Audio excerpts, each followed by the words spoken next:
새벽 3시였다. 나는 또다시 눈을 떴다. 알람 소리 때문이 아니었다. 갑작스러운 한기 때문도 아니었다.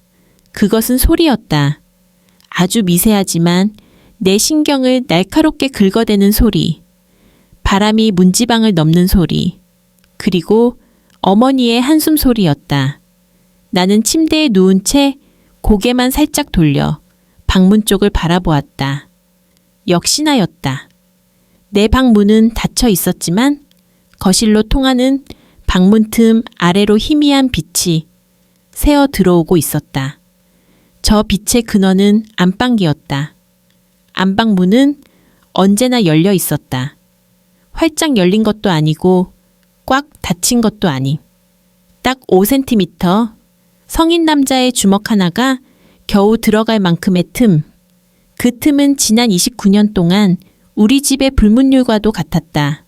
어머니는 절대 문을 완전히 닫고 주무시지 않았다. 아무리 추운 겨울바람이 창틀을 흔들어대도 거실의 냉기가 안방으로 스며들어도 어머니는 그 5cm의 틈을 고집스럽게 유지했다. 어릴 때는 그게 무서웠다. 어둠 속에서 그 틈을 통해 누군가가 나를 지켜보고 있는 것 같아서.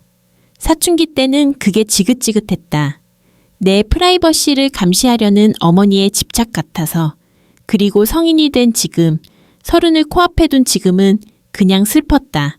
아니, 솔직히 말하면 짜증이 났다. 후? 또 들렸다. 땅이 꺼질 듯 깊고 무거운 한숨 소리. 저 한숨은 공기를 타고 거실을 지나 그 5cm의 틈을 비집고 나와 굳게 닫힌 내 방문을 뚫고 내 귓가에 닿았다. 나는 이불을 머리 끝까지 뒤집었었다. 귀를 막아도 소용없었다. 그 한숨 소리는 고막이 아니라 뼈를 타고 울리는 것 같았다. 어머니는 잠들지 못하고 있다. 나도 잠들지 못하고 있다. 이 집에서 편안하게 잠든 사람은 건너편 방에서 들려오는 코골이 소리의 주인공 아버지뿐이었다. 아버지는 늘 그랬다.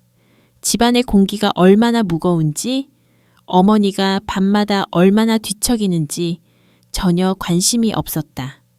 그저 당신의 하루가 끝나면 등을 돌리고 눕는 게 전부였다. 그 무심한 등, 나는 아버지의 그 넓고 차가운 등을 볼 때마다 어머니가 왜 방문을 닫지 못하는지 어렴풋이 짐작하곤 했다. 숨이 막혀서겠지. 그 방 안의 공기가 너무 건조하고 삭막해서 바깥 공기라도 들어오지 않으면 질식할 것 같아서겠지. 하지만 이해한다고 해서 짜증이 사라지는 건 아니었다. 나는 내일 떠난다. 아니, 날이 밝았으니 오늘이다. 서울 본사 발령. 드디어 이 지긋지긋한 시골 마을을, 이 오래된 아파트를, 그리고 어머니의 감시 같은 시선과 아버지의 침묵을 떠나는 날이다. 짐은 이미 다 싸놓았다. 방 한 구석에 쌓인 이사 박스 3개. 그게 내 29년 인생의 전부였다. 생각보다 조촐했다. 가져갈 것보다 버리고 갈 것이 더 많다는 사실이 묘한 해방감을 주었다. 다시 잠들기는 틀렸다. 나는 이불을 걷어차고 일어났다. 침대 끄트머리에 앉아 발가락을 꼼지락거렸다.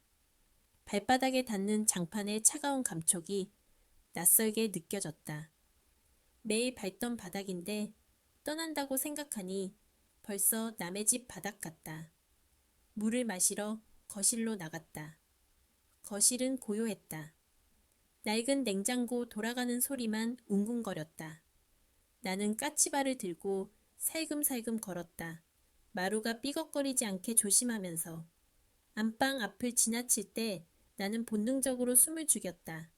그 5cm의 틈, 그 사이로 안방의 풍경이 보였다. 어머니는 앉아 계셨다.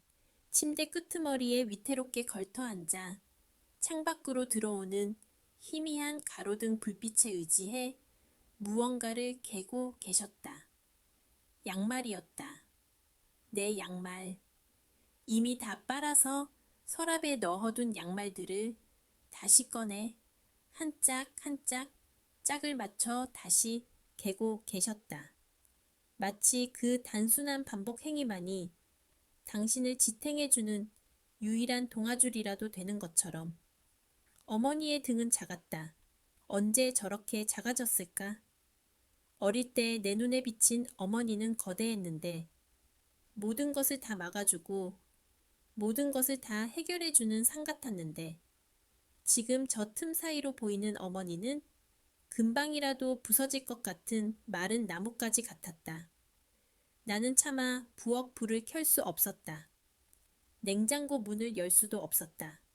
그냥 그 자리에 서서 어둠 속에서 어머니의 뒷모습을 훔쳐보았다. 그때 어머니가 중얼거렸다. 아주 작은 목소리였지만 적막한 방공기 속에서는 천둥처럼 크게 들렸다. 서울은 추운데. 가슴 한구석이 욱신거렸다. 걱정이다. 또 걱정이다. 지독한 사랑, 지독한 집착. 어머니의 사랑은 늘 미리 걱정하는 것에서 시작했다. 비가 오면 비가 와서 걱정, 해가 뜨면 더워서 걱정, 내가 웃으면 웃는 뒤에 슬픔이 있을까? 걱정, 내가 울면 세상이 무너질까 걱정. 그 걱정의 무게가 나를 키웠지만 동시에 나를 짓눌렀다. 나는 그 무게로부터 도망치고 싶었다. 서울행은 승진 때문이기도 했지만 사실은 탈출이었다. 이 5cm의 틈새로 새어나오는 어머니의 끈적하고 무거운 슬픔으로부터의 탈출. 나는 결국 물을 마시지 못하고 방으로 돌아왔다. 침대에 눕자마자 눈물이 핑 돌았다. 왜 우는지 나도 몰랐다. 미안해서, 아니면 후련해서, 그것도 아니면 저 작아진 등이 가엾어서 복잡한 감정들이 엉켜 목구멍을 막았다. 아침은 생각보다 빨리 왔다. 부엌에서 달그락거리는 소리가 알람을 대신했다. 도매칼이 부딪히는 소리, 탁탁탁탁. 규칙적이고 경쾌한 소리여야 하는데 오늘따라 그 소리가 조급하게 들렸다. 방 문을 열고 나가니 집 안가득 고소한 기름 냄새가 진동했다. 어머니는 식탁 가득 음식을 차려놓고 계셨다. 아침부터 잔치상이었다. 갈비찜, 잡채, 그리고 내가 제일 좋아하는 계란말이. 막 지은 밥 냄새가 코를 찔렀다. 일어났니? 얼른 세수하고 와, 밥 먹자. 어머니의 목소리는 평소보다 한 톤 높았다. 애써 밝은 척하려는 그 톤이 더 불편했다. 어머니의 눈가는 붉게 부어 있었다. 밤새 울었거나 밤새 잠을 못 잤거나 아니면 둘 다이거나. 엄마, 아침부터 무슨 요리를 이렇게 많이 했어. 나 가는 마당에 힘들게. 나는 퉁명스럽게 말했다. 다정하게 말하고 싶은데 입 밖으로 나오는 말은 늘 가시가 돋쳐 있다. 이게 내 문제다. 마음은 그렇지 않은데 어머니 앞에서는 늘 못된 딸이 된다. 어머니의 희생이 부담스러워서 그 부담감을 짜증으로 갚아버리는 못난 딸. 가는 날이니까 그렇지. 서울 가면 밥이나 제대로 챙겨 먹겠어. 편의점 도시락이나 사 먹겠지. 이거 먹고 가야 든든하지. 어머니는 내 퉁명스러움을 못 들은 척하며 밥그릇에 밥을 꾹꾹 눌러 담았다. 고봉밥이다. 요즘 세상에 누가 이렇게 밥을 먹냐고. 하지만 나는 아무 말 없이 수저를 들었다. 그때 안방 문이 열리고 아버지가 나왔다. 부스스한 머리, 늘어진 러닝 셔츠 바람. 아버지는 식탁을 한번 쓱 훑어보더니 식탁 의자를 드르륵 끌어당겨 앉았다. 시끄러워서 잠을 잘 수가 있어야지. 아침부터 웬 부산이야. 아버지의 첫마디였다. 딸이 30년 만에 집을 떠나는 날 아침. 아버지가 건넨 첫마디는 작별 인사가 아니라 불평이었다. 어머니의 손이 멈칫했다. 국을 푸던 국자가 허공에서 잠시 떨렸다. 하지만 어머니는 아무 대꾸도 하지 않고 아버지 앞에 국그릇을 놓았다. 드세요. 국 따뜻할 때. 아버지는 국을 한 숟가락 뜨더니 인상을 찌푸렸다. 짜다. 그 한마디에 식탁 분위기가 얼어붙었다. 나는 숟가락을 탁 내려놓았다. 아빠, 오늘 나 가는 날이야. 꼭 그렇게 말해야 돼? 내 목소리가 날카로워졌다. 아버지는 나를 쳐다보지도 않고 무심하게 말했다. 가는 건 가는 거고 짠 건 짠 거지. 서울 간다고 유세 떠냐? 여보, 그만해요. 애 밥 먹는데. 어머니가 작게 말렸다. 아버지는 혀를 차며 자리에서 일어났다. 입맛 없다. 나중에 먹으련다. 아버지는 다시 안방으로 들어가 버렸다. 쾅 하고 닫히는 문소리가 아니라 스윽 하고 닫히는 미닫이문 소리가 더 야속했다. 아버지는 문을 닫고 들어갔지만 어머니는 여전히 열린 방문을 멍하니 바라보고 계셨다.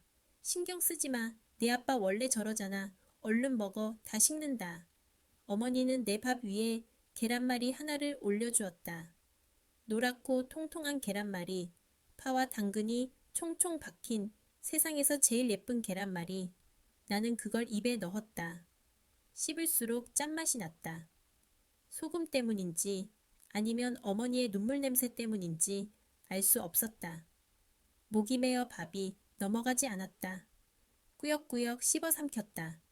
이 밥을 먹어야 떠날 수 있을 것 같아서, 이 밥이라도 먹어주는 게 내가 할 수 있는 유일한 효도 같아서. 식사가 끝나고 본격적인 짐 정리가 시작됐다. 나는 내가 싸둔 박스들을 현관으로 옮겼다. 그런데 현관에는 이미 내가 모르는 박스 2개가 더 놓여 있었다. 스티로폼 박스였다. 테이프가 칭칭 감겨 있는 꼬질꼬질한 박스. 이게 뭐야? 내가 물었다. 어머니가 부엌에서 행주에 손을 닦으며 달려나왔다. 아, 그거 반찬이랑 김치 좀 쌌어. 그리고 저건 고춧가루랑 참기름. 서울 물가 비싸다는데 사 먹지 말고. 엄마, 내가 가져간다고 했잖아. 짐 많다고. 나 혼자 사는데 이걸 언제 다 먹어? 그리고 냄새나게 이걸 어떻게 들고 가? 기차에서. 나는 소리를 질렀다. 화가 났다. 단순히 짐이 늘어서가 아니었다. 어머니의 그 바리바리 싸주는 마음이, 나를 영원히 어린아이 취급하는 그 태도가, 그리고 자신의 존재를 이런 식료품으로라도 내 삶에 끼워 넣으려는 그 필사적인 노력이 나를 숨 막히게 했다. 택배로 보내면 되잖아. 왜 굳이 들고 가게 해? 택배로 보내면 터질 수도 있고 직접 가져가는 게 마음 편하지? 어머니는 내 눈치를 보며 박스끈을 만지작거렸다. 그 손, 거칠고 갈라진 손, 손톱 밑에 물든 고춧물. 그 손을 보니 더 화가 났다. 왜 이러고 살아? 왜 이렇게 구질구질하게 살아? 왜 나한테까지 이 구질구질함을 물려주려고 해? 몰라, 나 안 가져가. 무거워. 나는 신발을 구겨 신었다. 어머니가 당황하며 내 팔을 잡았다. 진아야, 그래도 이거 엄마가 며칠 전부터 준비한 거야. 응? 가져가라. 가서 친구들도 좀 나눠주고. 친구들이 이런 걸 좋아할 것 같아? 제발 좀. 엄마 방식대로만 생각하지 마. 나는 어머니의 손을 뿌리쳤다. 순간 어머니의 몸이 휘청했다. 아주 살짝이었지만 내 눈에는 슬로모션처럼 보였다. 어머니는 중심을 잡고 어색하게 웃었다. 그래, 알았다. 무겁긴 하겠네. 그럼 택배로 붙여줄게. 주소만 나중에 찍어보내. 어머니의 목소리가 떨렸다. 나는 도망치듯 캐리어를 끌고 현관문을 열었다. 뒤돌아보면 못 갈 것 같았다.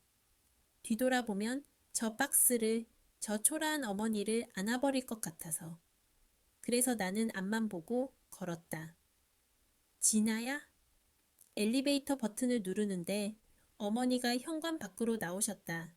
손에는 검은 비닐봉지가 들려 있었다. 이거라도 가져가. 떡이랑 물이야. 가면서 배고프면 먹어. 어머니는 억지로 내 손에 비닐봉지를 쥐어주었다. 따뜻했다. 방금 찐떡인 모양이다. 그 온기가 손바닥을 타고 가슴까지 전해져 왔다. 뜨거웠다. 화상을 입을 것처럼. 알았어. 들어가. 춥잖아. 엘리베이터 문이 열렸다. 나는 서둘러 탔다. 문이 닫히는 순간까지 어머니는 그 자리에 서 계셨다. 현관문은 열려 있었다. 어머니의 등 뒤로 보이는 집 안 풍경, 그리고 저 멀리 보이는 안방의 문, 여전히 5cm 열려 있는 그 문. 문이 닫혔다. 엘리베이터가 내려가기 시작했다. 나는 비닐봉지를 꽉 쥐었다. 눈물이 툭 떨어져 비닐 위로 번졌다. 나는 서울로 간다. 성공해서 멋지게 살 거라고 다짐했다. 하지만 엘리베이터 거울 속에 비친 내 모습은 도망자의 얼굴이었다. 사랑이라는 이름의 감옥에서 탈출하는 비겁한 도망자. 1층에 도착해 아파트 밖으로 나왔다. 차가운 겨울바람이 얼굴을 때렸다. 정신이 좀 드는 것 같았다. 택시를 잡으러 큰 길로 걸어 나갔다. 그때였다. 주머니 속에 핸드폰이 진동했다. 어머니였다. 받지 말까? 받으면 또 울 것 같은데. 하지만 나는 통화 버튼을 눌러왔다. 엄마, 왜? 나 택시 잡으러 가. 수화기 너머로 잠시 침묵이 흘렀다. 그리고 어머니의 목소리가 들려왔다. 진아야, 빠뜨린 게 있어. 뭐? 나 다 챙겼는데? 아니, 물건 말고. 어머니가 뜸을 들였다. 바람소리에 섞여 어머니의 숨소리가 들렸다. 어젯밤 방문 틈으로 들리던 그 한숨 소리와는 달랐다. 무언가 할 말이 있는데 평생 참아와서 어떻게 꺼내야 할지 모르는 사람의 망설임. 밥 잘 챙겨 먹고, 아프지 말고, 그리고 뭐? 아니다. 그냥 잘 가라고. 도착하면 전화해. 전화가 끊겼다. 싱거운 통화였다. 하지만 나는 알 수 있었다. 어머니가 하려던 말이 사랑한다는 말이 아니라는 것을. 뭔가 더 있었다. 뭔가 아주 중요한, 하지만 차마 말하지 못한 어떤 것이. 나는 멍하니 핸드폰을 바라보다가 택시에 탔다. 택시가 출발하고 익숙한 동네 풍경이 뒤로 밀려났다. 나는 창밖을 보며 생각했다. 어머니의 열린 방문, 그 5cm의 틈. 어쩌면 어머니는 그 틈을 통해 세상을 보고 싶었던 게 아니라 누군가가 그 틈으로 들어와 주길 기다렸던 건 아닐까? 그 누군가가 아버지이길 아니면 나이길 바랐던 건 아닐까? 나는 한 번도 그 틈을 열고 들어가지 않았다. 늘 밖에서 훔쳐보고 짜증내고 외면했을 뿐. 갑자기 가슴이 답답해졌다. 손에 쥐어진 떡봉지가 점점 더 뜨겁게 느껴졌다. 서울로 가는 KTX 안에서도 나는 잠들지 못했다. 어머니가 싸준 떡은 식어가고 있었다. 창밖은 잿빛이었다. 마치 내 마음처럼. 나는 가방 깊숙한 곳을 뒤적거렸다. 이어폰을 찾으려다가 손끝에 딱딱한 무언가가 닿았다. 뭐지? 꺼내보니 낡은 틴 케이스였다. 초콜릿 상자였던 것 같은데 녹이 슬어 글씨가 다 지워진 기억이 났다. 어제 짐을 싸다가 창고 구석에서 발견한 것이다. 어머니의 낡은 옷장 및 깊숙한 곳에 숨겨져 있던 상자. 버리려다가 왠지 모를 호기심에 가방 구석에 찔러 넣었던 것이다. 워낙 정신이 없어서 까맣게 잊고 있었다. 이게 왜 여기 있지? 어머니의 비밀 상자일까? 폐물함인가? 나는 조심스럽게 상자 뚜껑을 열었다. 녹슨 경첩이 끼익 소리를 냈다. 상자 안에는 보석도 돈도 없었다. 누렇게 바랜 종이 뭉치들 뿐이었다. 편지 봉투였다. 수십 통, 아니 100통은 되어 보였다. 그런데 이상했다. 봉투 겉면에 수신인 이름이 없었다. 우표도 붙어 있지 않았다. 오직 날짜만 적혀 있었다. 1995년 5월 12일, 1998년 11월 20일, 2005년 3월 5일. 가장 위에 있는 편지를 집어들었다. 날짜는 1909년 7월 8일, 내 5번째 생일날이었다. 봉투를 여는 내 손이 미세하게 떨렸다. 이게 뭘까? 어머니의 일기인가? 아니면 붙이지 못한 연애편지? 종이를 펼쳤다. 어머니의 삐뚤빼뚤한 글씨체가 눈에 들어왔다. 맞춤법도 종종 틀리고 펜을 꾹꾹 눌러 써서 뒷면이 볼록하게 튀어나온 글씨. 순자에게 오늘 넌 죽고 싶었지. 베란다 난간을 잡고 한참을 아래만 내려다봤지. 근데 진아가 열이 펄펄 끓었어. 애 우는 소리에 정신이 번쩍 들더라. 진아한테 약 먹이고 재우는데 그 작은 손이 내 옷자락을 꽉 쥐고 안 놓는 거야. 마치 가지 말라고 잡는 것처럼. 순자야, 넌 참 나쁜 년이다. 죽을 생각이나 하고 애는 어떡하라고. 근데 순자야, 너무 힘들다. 사는 게 너무 춥다. 아무리 문을 열어놔도 숨이 안 쉬어진다. 숨이 멎을 것 같았다. 기차의 덜컹거리는 소리가 귀에서 멀어졌다. 나는 편지를 든 채 굳어버렸다. 순자에게 어머니의 이름은 김순자다. 이건 어머니가 어머니 자신에게 쓴 편지였다. 누구에게도 말하지 못한, 남편에게도 딸에게도 할 수 없었던, 오직 자기 자신에게만 털어놓은 고해성사. 5살의 생일날 나는 케이크를 먹으며 웃고 있었을 그날. 어머니는 베란다 난간을 잡고 죽음을 생각하고 있었다. 그리고 나 때문에, 내 고열 때문에 죽지 못하고 다시 지옥 같은 삶으로 돌아왔다. 눈앞이 흐려졌다. 글자들이 물속에 잠긴 것처럼 일렁거렸다. 나는 다음 편지를 집어들었다. 손이 걷잡을 수 없이 떨렸다. 이 상자 안에 든 것은 종이가 아니었다. 지난 30년간 그 5cm의 틈새로 어머니가 삼켜왔던 비명들이었다. 나는 이제야 깨달았다. 내가 떠나온 그 집은 단순한 집이 아니라 어머니가 홀로 버텨낸 거대한 무덤이었다는 것을, 그리고 나는 그 무덤에서 도망쳐 나온 생존자이자 그 무덤을 외면한 방관자였다는 것을. 기차는 서울을 향해 전속력으로 달리고 있었지만 내 마음은 다시 그 어두운 복도, 빛이 새어 나오던 그 방문 앞으로 곤두박질치고 있었다. KTX는 빠르게 달렸다. 서울역에 도착했을 때 나는 해방감 대신 묘한 이질감을 느꼈다. 모두가 바쁘고 활기찼다. 나는 그 속에서 낡은 틴 케이스를 품에 안은 채 우두커니 서 있었다. 마치 시간 여행자가 과거의 유물을 들고 미래 도시에 떨어진 것처럼 택시를 타고 새로 얻은 오피스텔로 향했다. 10층짜리 고층 건물, 창밖으로 서울의 빽빽한 빌딩 숲이 보였다. 나는 드디어 이 거대한 도시의 일원이 된 것이다.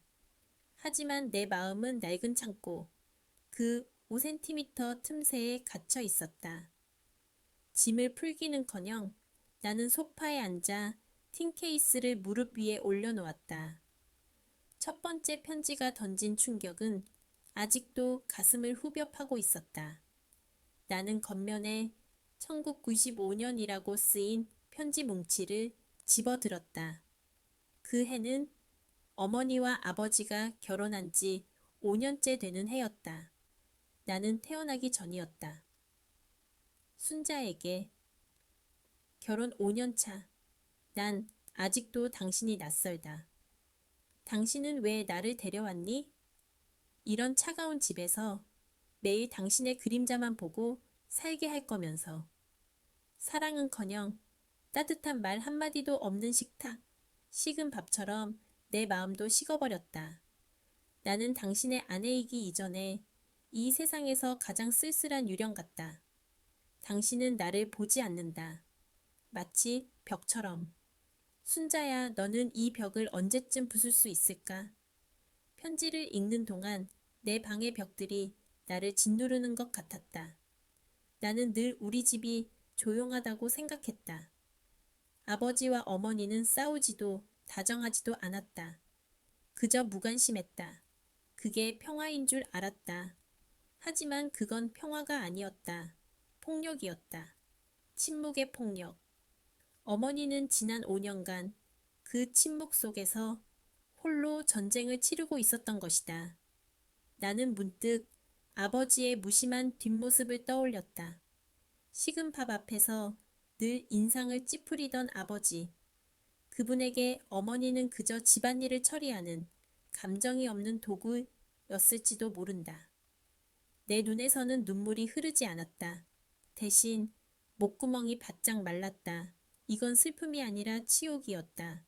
딸로서 내가 누려왔던 평온이라는 환상이 산산조각 나는 치욕. 다음 편지는 출산 직후의 기록이었다. 1996년 9월 1일, 내 생일로부터 며칠 뒤였다. 순자에게 너는 오늘 엄마가 되었다. 진아의 작은 손가락을 처음 만졌을 때 세상이 무너지는 것 같았다. 이 어둡고 숨막히는 방에 네가 왜 왔니? 이 아이는 나의 희망일까? 아니면 이 지옥에 나를 묶어두는 또 하나의 쇠사슬일까? 나는 기쁘면서도 무서웠다. 내 아빠는 아이를 안아보지도 않았다. 그저 아들이 아니라 딸이라는 사실에 실망한 눈치였다. 순자야, 괜찮니? 너는 이 아이를 지켜줄 힘이 있니? 이 아이를 절대 이 침묵 속에 가두지 말아야 할 텐데. 읽을수록 심장이 찢어지는 고통이었다. 내가 태어난 날, 어머니가 처음 나를 안았을 때 느꼈던 감정은 행복이 아니라 두려움이었다니. 아버지의 무관심은 이미 그때부터 시작되었던 것이다. 나는 늘 아버지의 사랑이 부족하다고 불평했지만 어머니는 그 사랑이 처음부터 존재하지 않는 곳에서 나를 키워낸 것이다. 나는 오피스텔 창문을 활짝 열었다. 차가운 서울의 공기가 폐 속 깊숙이 들어왔다. 숨을 쉬었다. 숨을 쉴 수 있었다. 하지만 어머니는 이 공기를 쉬기 위해 29년간 방문을 5cm 열어두어야 했던 것이다. 나는 침대 옆 스탠드 불빛 아래에서 편지를 계속 읽었다. 밤은 깊어갔다. 서울에서의 첫날. 밤은 새로운 시작이 아니라 과거의 발굴이었다. 나에게는 자유가 주어졌지만 어머니는 그때도 지금도 그 5cm의 틈을 사이에 두고 바깥 세상을 경계하고 있을 것이다. 편지들 속에는 문에 대한 이야기가 반복해서 나왔다. 1907년 4월 20일 순자야, 오늘 너는 문을 닫아봤지. 꽉 닫힌 문 앞에서 심장이 쿵쾅거렸지. 벽이 너를 삼키는 것 같았지. 문을 닫으면 네 숨소리조차 들리지 않아. 이 세상에 너 혼자만 남은 것 같아서 견딜 수 없었지. 그러니 문을 열어 5cm만. 그것은 공포였다. 폐쇄공포증. 하지만 단순한 공간의 공포가 아니라 관계의 폐쇄가 낳은 심리적 공포였다. 어머니는 닫힌 문 안에서 아버지의 침묵과 홀로 마주해야 하는 것을 두려워했던 것이다. 그 5cm의 틈은 구원이자 자신이 아직 완전히 미쳐버리지 않았음을 확인하는 거울 같은 것이었다. 다음 날 아침, 나는 출근 준비를 했다. 하지만 머릿속에는 온통 편지 내용뿐이었다. 새로 산 정장도 깔끔하게 정리된 책상도 눈에 들어오지 않았다. 나는 화장실 거울 앞에서 내 모습을 바라보았다. 어머니를 닮은 눈매, 어머니에게서 물려받은 예민한 감정선. 나는 이 모든 것을 물려받았으면서도 정작 어머니의 삶은 외면해왔다.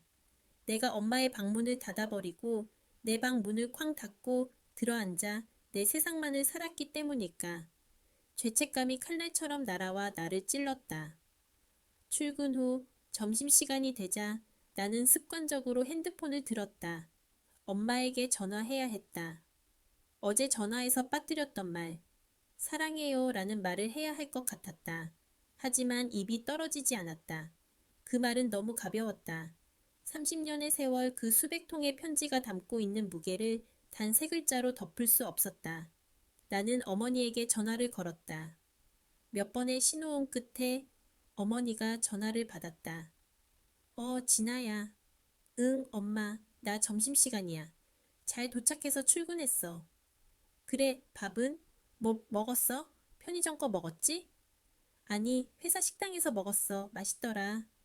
나는 거짓말을 했다. 사실은 편의점 샌드위치를 급하게 먹었다. 어머니의 걱정을 덜어주기 위해 어머니의 걱정을 덜어주는 게 내 방식의 사랑이었다. 회사 식당? 그래, 다행이다. 아침에 싸준 떡은 먹었니? 어제 그거 엄마가 직접 쌀 빻아서 만든 건데. 응, 잘 먹었어. 맛있더라. 고마워. 나는 또 거짓말을 했다. 떡은 아직 가방 속에 있었다. 차가운 상태 그대로 어머니의 희생과 정성이 나를 압박하는 짐처럼 느껴져서 차마 먹을 수가 없었다. 아빠는? 아빠는 어때? 내가 물었다. 아빠? 아빠는 뭐 똑같지? TV 보고 계시지? 김치가 좀 짰다고 하셔서 오늘 다시 담갔어. 어머니는 담담하게 말했다. 김치가 짜다는 아버지의 불평. 그 불평 하나에 다시 김치를 담그는 어머니. 나는 그 광경이 눈앞에 선명하게 그려졌다. 어머니의 삶은 단 하나의 불평도 용납하지 않는 완벽한 희생으로 이루어져 있었다. 그것이 어머니가 스스로에게 부과한 형벌인 것 같았다. 엄마, 힘들게 그걸 또 담가? 그냥 먹지. 아니다. 네 아빠는 짠 거 잘 못 드셔. 괜찮아. 하다 보니 금방 해. 어머니는 또 괜찮다고 했다. 괜찮다는 말 뒤에 숨겨진 수많은 안 괜찮다는 말들을 나는 이제야 읽을 수 있었다. 나는 목이 메었다. 전화를 끊어야 했다. 더 이상 이 대화를 이어가면 나는 이 사무실에서 소리내어 울어버릴 것 같았다. 엄마, 나 회의 들어가 봐야 돼. 저녁에 다시 전화할게. 감기 조심하고. 그래, 진아야, 밥 잘 먹고. 끊는다. 전화가 끊겼다. 나는 핸드폰을 책상 위에 내려놓았다. 회의? 거짓말이었다. 나는 그저 도망쳤을 뿐이다. 어머니의 진실된 고통 앞에서 내 초라한 위로는 아무 의미도 없었다. 오히려 어머니는 내가 전화를 끊고 일하러 가야 한다는 사실에 안도했을지도 모른다. 딸의 걱정이 덜어지는 것이 어머니에게는 유일한 평화였을 테니까. 퇴근 후 나는 다시 틴 케이스를 열었다. 이번에는 2005년이라는 날짜가 적힌 뭉치였다. 그때 나는 중학생이었다. 가장 반항적이고 가장 어머니를 밀어냈던 시절. 나는 편지들을 침대에 펼쳐놓았다. 그때 나는 어머니의 문이 열려 있는 것을 보고 더 짜증을 냈을 것이다. 왜 내 문은 닫으라고 하면서 엄마 문은 안 닫아? 다음 편지에서는 그 질문에 대한 어머니의 답을 찾을 수 있을 것 같았다. 나의 10대 시절, 어머니는 어떤 지옥을 살고 계셨을까? 그리고 내가 쾅 닫았던 내 방문 뒤에서 어머니는 그 5cm의 틈을 통해 나를 얼마나 간절히 기다리고 계셨을까? 나는 떨리는 손으로 편지 봉투를 뜯었다. 이건 단순한 글이 아니다. 이건 어머니의 심장이다. 나는 그 심장을 해부하려는 외과 의사가 된 기분이었다. 나는 2005년에 쓰인 편지를 펼쳤다. 그때의 나는 세상의 모든 부조리를 어머니에게 투영하던 오만한 중학생이었다. 긴 머리를 염색하고 밤늦도록 거리를 배회하고 어머니의 모든 말을 잔소리로 치부했다. 순자에게 오늘 진아가 말했다. 엄마 방 문 좀 닫아. 숨 막히지도 않아? 그 말에 나는 아무 대꾸도 할 수 없었다. 진아야, 나는 네가 닫아버린 네 방문 앞에서 하루 종일 서 있었다. 너는 네 세상을 지키기 위해 문을 닫았지만 나는 너를 지켜보려 그 5cm를 열어두었다. 어쩌면 닫힌 문은 네가 아니라 내게 필요했던 것인지도 모르겠다. 하지만 나는 닫을 수 없다. 닫으면 네가 멀어질 것 같아서, 나의 유일한 빛이 사라질 것 같아서. 내 심장이 날카로운 파편에 찔린 듯 아팠다. 나는 어머니가 나를 감시한다고 느꼈다. 하지만 어머니에게 그 틈은 나를 놓치지 않으려는 필사적인 시선이었다. 내가 쾅 닫은 문 뒤에서 어머니는 내가 한 번이라도 열고 나오기를 기다리며 자신의 문을 열어두고 있었던 것이다. 이 사랑은 너무나 무겁고 죄스러웠다. 나는 내가 어머니에게 얼마나 잔인했는지 깨달았다. 2007년의 편지. 이 편지는 구겨지고 펴진 흔적이 유난히 많았다.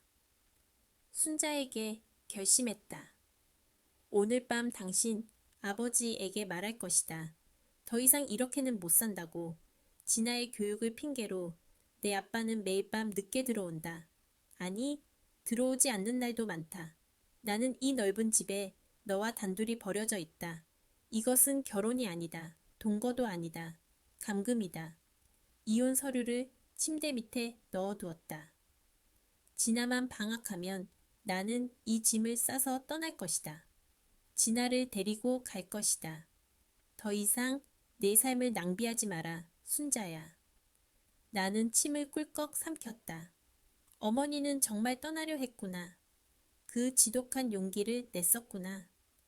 나는 그 시절의 우리 집 풍경을 떠올려 보려 애썼다. 아버지는 늘 그랬듯 TV를 보고 있었을 것이고 어머니는 묵묵히 저녁상을 치우고 있었을 것이다. 그 표정 없는 얼굴 뒤에서 어머니는 이 거대한 탈출을 계획하고 있었다니. 그리고 다음 편지 2007년 7월 20일 순자야 이 나쁜 년아. 너는 결국 못 떠났다. 오늘 아침 진아가 울었다. 아니 울다기보다 소리를 질렀다. 학교에서 친구에게 괴롭힘을 당했다고 했다. 진아는 내 옷자락을 잡고 숨었다. 그 작은 어깨가 떨리는 것을 보았다. 엄마, 나 혼자 두지 마. 그때 깨달았다. 내가 떠나면 진아는 이 침묵의 집에서 홀로 그 모든 것을 견뎌야 할 것이다. 진아는 나를 필요로 한다. 내 남편은 나를 필요로 하지 않지만 내 딸은 나를 필요로 한다. 이것은 신의 계시이다. 순자야, 너는 아직 죽을 때가 아니다. 너는 아직 이 집의 기둥이다. 너는 이 집의 문을 열고 서 있어야 한다. 진아를 위해서. 눈물이 터져 나왔다. 나는 이제야 어머니의 가장 깊은 비밀을 알게 되었다. 어머니는 나를 위해 희생한 것이 맞다. 하지만 더 나아가 어머니는 나를 희생의 이유로 삼았다. 나의 나약함, 나의 필요가 어머니에게는 현실을 외면하고 버틸 수 있는 가장 정당한 핑계가 되었다. 어머니는 이혼이라는 낯선 자유보다 고통스럽지만 익숙하고 분명한 어머니라는 역할을 선택한 것이다. 그것이 어머니 자신에게 보내는 가장 처절한 자기 위안이었다. 나는 지난날의 모든 짜증과 불평이 부끄러워 견딜 수 없었다. 내가 아버지의 무심함을 원망할 때 어머니는 나 때문에 그 무심함을 견디고 있었던 것이다. 나는 어머니에게 쇠사슬이었던 것이다. 그것도 어머니가 스스로 선택하여 묶은 가장 아름다운 쇠사슬. 편지는 2015년 내가 대학교를 졸업하고 직장 생활을 시작했을 때의 기록으로 이어졌다. 이때부터 편지의 빈도가 줄어들었다. 어머니의 희생이 결실을 맺은 시기였다. 2015년 10월 3일. 진아야, 너는 정말 잘 자랐구나. 네가 번 돈으로 사준 코트를 입고 병원에 다녀왔다. 의사가 이제 내 방 문을 닫아도 괜찮을 거라고 했다.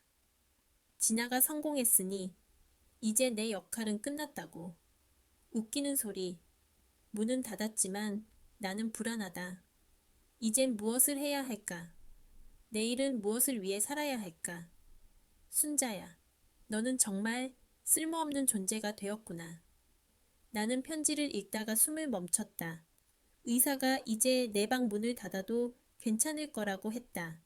어머니는 내가 독립할 준비를 하자 자신의 존재 이유가 사라질까 두려워했던 것이다. 내가 어머니의 문을 닫아도 된다는 허락을 받았을 때 어머니는 자유를 느낀 것이 아니라 텅 빈 공간에 던져지는 공포를 느꼈던 것이다.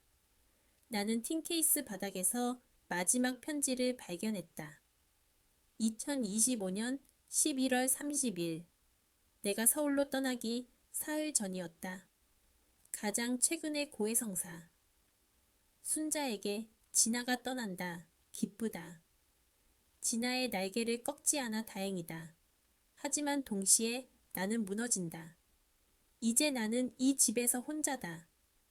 당신 아버지은 여전히 벽이고 나는 이제 무엇을 위해 5cm의 틈을 열어두어야 할까? 아니, 닫아야 할까? 문이 닫히면 나는 내 존재의 이유를 완전히 잃어버린다. 순자야, 너는 이제 그냥 네 남편의 아내로만 살아야 한다. 그것은 죽음보다 더한 고통이다. 나의 전부였던 딸이 떠난 후 이 세상에 나라는 이름으로 남은 것은 무엇일까? 나는 두렵다. 진아야, 제발 돌아와. 이 텅 빈 방을 채워줘. 엄마라는 이름으로 나를 살게 해줘. 이 편지는 어머니의 목숨줄이었다. 어머니는 내가 서울로 떠남으로써 비로소 자유를 얻을 것이라고 생각했다. 하지만 어머니 자신은 목적을 잃었다. 내가 어머니의 영혼을 가두는 마지막 족쇄였다. 나는 이 편지를 들고 자리에서 벌떡 일어났다. 서울의 화려함도 새 직장의 설렘도 모두 사라졌다. 내 눈에는 오직 어머니의 작고 외로운 뒷모습만이 보였다. 5cm의 틈새로 겨우 빛을 얻으며 살아가던 그 뒷모습. 나는 더 이상 이 편지들을 읽고만 있을 수 없었다. 나는 어머니에게 이 상자가 있다는 사실을 알려야 했다. 그리고 어머니에게 말해 주어야 했다. 엄마, 이제 그만하세요. 나 때문에 살지 않아도 돼요. 하지만 어떻게 그 30년의 세월을 단번에 부정할 수 있을까? 어머니에게 너의 희생은 핑계였어 라고 말할 용기가 내게 있을까? 나는 핸드폰을 집어들었다. 새벽 1시. 아직 늦지 않았다. 나는 주저없이 KTX 예매 앱을 켰다. 가장 빠른 시간. 내일 아침 첫 차. 서울역에서 고향으로 돌아가는 편을 예매했다. 나는 이성적인 계획이나 논리를 따를 수 없었다. 단 하나의 목표만이 머릿속에 가득했다. 돌아가야 한다. 어머니가 그 5cm의 틈을 통해 나를 기다리고 있는 그 텅 빈 집으로. 나는 낡은 틴 케이스를 끌어안았다. 차가웠던 금속 상자는 이제 내 심장의 열기로 뜨거워져 있었다. 이것은 단순한 귀향이 아니었다. 이것은 딸이 어머니의 고해성사에 응답하러 가는 가장 아프고 처절한 순례였다. 새벽 첫 차를 타고 고향으로 내려오는 내내 나는 틴 케이스를 가슴에 품고 있었다. 마치 어머니의 심장 박동을 대신 느끼려는 것처럼. KTX 창밖 풍경은 익숙했지만 내 마음속은 낯선 전쟁터였다. 나는 딸이 아닌 고발자의 심정으로 돌아가고 있었다. 이 30년의 침묵을 깨뜨리고 어머니를 구원하기 위해서, 혹은 어머니의 허물을 들추기 위해서. 아파트 현관 비밀번호를 누를 때 손끝이 떨렸다. 문이 열리고 집안의 공기가 확 덮쳐왔다. 오래된 장판 냄새, 곰탕 끓이는 냄새, 그리고 묘한 공허함이 섞인 냄새. 서울의 냄새와는 완전히 달랐다. 여기는 삶이 멈춰 있는 곳. 누구세요? 부엌에서 어머니의 목소리가 들렸다. 나는 신발을 벗으며 말했다. 나야? 엄마? 진아야? 어머니는 부엌에서 뛰쳐나왔다. 손에는 국자가 들려 있었다. 어머니의 눈이 커졌다. 놀라움보다는 경악에 가까운 표정이었다. 국자가 미세하게 떨렸다. 너 왜 여기 있어? 너 어제 갔잖아. 서울에서 무슨 일 있어? 혹시 몸이 안 좋니? 얼굴이 왜 이렇게 her숙해? 어머니의 걱정은 늘 즉각적이고 폭력적이었다. 내가 돌아온 기쁨보다 무슨 나쁜 일이 생겼을까 하는 불안이 먼저였다. 그게 어머니의 사랑 방식이었다. 아니, 아무 일 없어. 그냥 옷 좀 갈아입으러 왔어. 주말에 다시 올라가야 해서. 나는 둘러댔다. 옷? 옷이 뭐가 문제라고 여기까지 내려와. 택배로 보내면 되지. 너 어제 얼마나 피곤해했는데. 어머니는 내 캐리어를 붙잡고 놓지 않았다. 내 방문 앞까지 끌고 가는 내내 어머니의 눈은 불안으로 가득 차 있었다. 그때 안방 문이 열렸다. 아버지가 나왔다. 잠옷 차림이었다. 아버지는 나를 보자마자 인상을 살짝 찌푸렸다. 웬일이야? 철부지처럼 굴지 마라. 회사에 지장이 생기면 어쩌려고. 아버지의 말은 늘 칼 같았다. 환영도 안부도 없었다. 오직 지장과 철부지라는 단어뿐. 나는 아버지를 똑바로 쳐다보았다. 어젯밤 편지 속에서 보았던 어머니를 벽으로 만들었던 그 차가운 얼굴. 나는 애써 미소를 지었다. 걱정 마세요. 제가 알아서 해요. 어머니는 황급히 나를 방으로 밀어 넣었다. 얼른 들어가 쉬어. 엄마가 네 좋아하는 호박죽 끓여줄게. 나는 방으로 들어서면서 낡은 틴 케이스를 거실 바닥, 안방문 바로 앞에 놓았다. 일부러였다. 어머니가 그 상자를 외면할 수 없도록. 짐을 푸는 척하면서 나는 어머니의 행동을 살폈다. 어머니는 틴 케이스를 보자마자 몸이 굳었다. 하지만 곧장 외면했다. 틴 케이스 주위를 돌아 부엌으로 가셨다. 진아야, 너 밥은 먹었지? 서울에서 제대로 안 먹었을 텐데.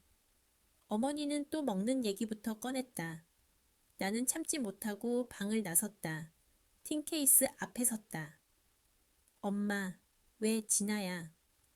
어머니는 호박죽을 젓고 계셨다. 애써 밝고 쾌활한 목소리를 내려고 했지만 떨림이 섞여 있었다. 이거 왜 버리지 않았어? 나는 틴 케이스를 발끝으로 살짝 밀었다. 어머니의 등이 굳었다. 호박죽 끓이는 소리가 갑자기 멈췄다. 그게 뭔데? 엄마도 몰라. 낡은 거니까 버려. 너도 서울 가서 새삼 살아야지. 왜 이런 묵은 짐을 다시 가져왔니? 어머니는 돌아보지 않았다. 아니, 돌아볼 용기가 없었을 것이다. 나는 알았다. 어머니는 이 상자가 무엇을 의미하는지 정확히 알고 있다. 지난 30년의 모든 고통이 저 작은 상자에 봉인되어 있기 때문이다. 나는 틴 케이스를 열어 가장 윗부분에 있던 편지 하나를 꺼냈다. 2007년 내가 괴롭힘 당해 울었던 날의 편지. 엄마, 내가 중학생 때 학교에서 맞고 왔던 날 기억나? 어머니는 천천히 몸을 돌렸다. 눈빛이 흔들렸다. 그 눈빛은 어떻게 네가 그걸 아느냐고 묻고 있었다. 그때 엄마가 나 때문에 이 집을 못 떠났다고, 이혼을 포기했다고 편지에 썼더라. 정적이 흘렀다. 부엌의 환풍기 소리마저 멈춘 것 같았다. 어머니의 얼굴에서 핏기가 사라졌다. 너, 너 지금 무슨 말을 하는 거니? 무슨 편지? 네가 뭘 본 거야? 어머니는 완강하게 부정했다. 손을 뻗어 내 손에 들린 편지를 뺏으려 했다. 보지 마. 함부로 남의 물건에 손대지 마. 어머니의 목소리는 절규에 가까웠다. 나는 피하지 않았다. 왜 못 보게 해? 엄마가 나한테 쓴 거잖아. 아니, 김순자 씨가 김순자 씨 자신한테 쓴 고백록이잖아. 30년 동안 이 집에서 5cm의 틈으로만 숨 쉬어왔던 고통의 기록이잖아. 어머니는 더 이상 편지를 뺏으려 하지 않았다. 대신 어머니는 무릎을 꿇었다. 거실 바닥에 털썩 주저앉았다. 울지 않았다. 그저 텅 빈 눈으로 나를 올려다보았다. 마치 붙잡힌 범죄자처럼. 진아야, 제발 모른 척 해줘. 엄마가 너한테 보여주려고 쓴 게 아니야. 모른 척? 내가 그걸 어떻게 모른 척해. 엄마는 나 때문에 살았다고 하지만 사실은 나를 핑계로 스스로를 가뒀던 거잖아. 엄마의 문이 닫히지 않는 건 나 때문이 아니라 닫으면 무너질 엄마의 자존심 때문이었잖아. 내 목소리는 떨리고 있었지만 멈추지 않았다. 나는 이 말을 하기 위해 서울에서부터 달려왔다. 나 때문이 아니야. 아빠 때문이야. 아빠의 그 무관심, 그 침묵이 엄마를 이 집의 문을 열어두게 했잖아. 진아야, 네 아빠 욕하지 마. 어머니가 소리쳤다. 나는 충격을 받았다. 어머니는 내게 소리치는 한이 있더라도 끝까지 아버지를 감싸고 있었다. 어머니의 희생은 아버지에 대한 원망이 아니었다. 그것은 어머니가 스스로 구축한 견고한 성, 티아스톨이었다. 나는 분노를 사겼다. 그리고 가장 고통스러운 시험을 해보기로 했다. 나는 천천히 어머니의 안방으로 걸어갔다. 문은 여전히 5cm 열려 있었다. 나는 어머니를 등진 채 조용히 문을 잡았다. 그리고 힘주어 밀었다. 스윽.